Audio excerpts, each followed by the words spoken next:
BJP की सांसद कंगना रनावत का कहना है कि इस देश के किसान जो अपने हक के लिए, अपने अधिकारों के लिए लड़ रहे थे, प्रदर्शन कर रहे थे, वो असल में बलात्कारी और हत्यारे हैं। इस बात को कहने के बाद बीजेपी बिल्कुल चुप है, सरकार कन्नी काटने की कोशिश कर रही है।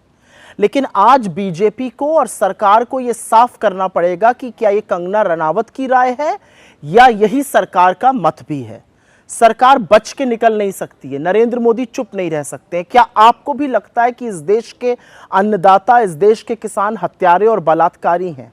इसका बहुत बड़ा जवाब अभी आपको हरियाणा देगा, लेकिन आज आपको चुप्पी तोड़नी पड़ेगी। या तो इसका खंडन करिए, ये बयान वापस करवाइए, या यही आपका आधिकारिक स्टैंड माना जाएगा।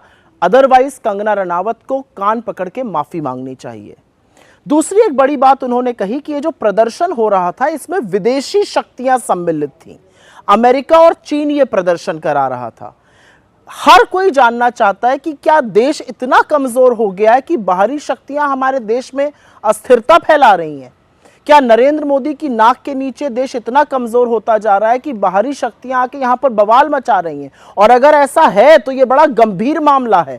इस पर भी सरकार को अपना रुख, अपना मत साफ करना पड़ेगा, स्पष्ट करना पड़ेगा कि क्या जो कंगना रनावत कह रही हैं सही है। क्या विदेशी ताकतों की इतनी दखल है कि वो हमारे देश में अस्थिरता फैला रहे हैं? दोनों मुद्दों पर, अन्नदाताओं को हत्यारा और बलात्कारी कहने पर और विदेशी ताकतों के भारत में दखल पर, दोनों चीजों पर बीजेपी को भी और सरकार को भी अपना स्टैंड साफ करना पड़ेगा। नहीं तो यही वक्तव्य आपका आधिकारिक स्टैंड माना जाएगा। और क्यों नहीं माना जाना चाहिए?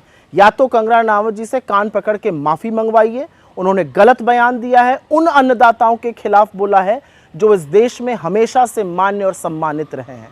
अंत में मैं सिर्फ इतना कहना चाहती हूं, इस देश के अन्नदाता, इस देश के लोग आपको एक बहुत बड़ा पाठ सिखा चुके हैं।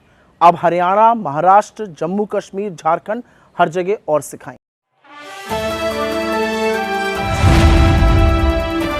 द इंडियन खबर, सच आपके सामने।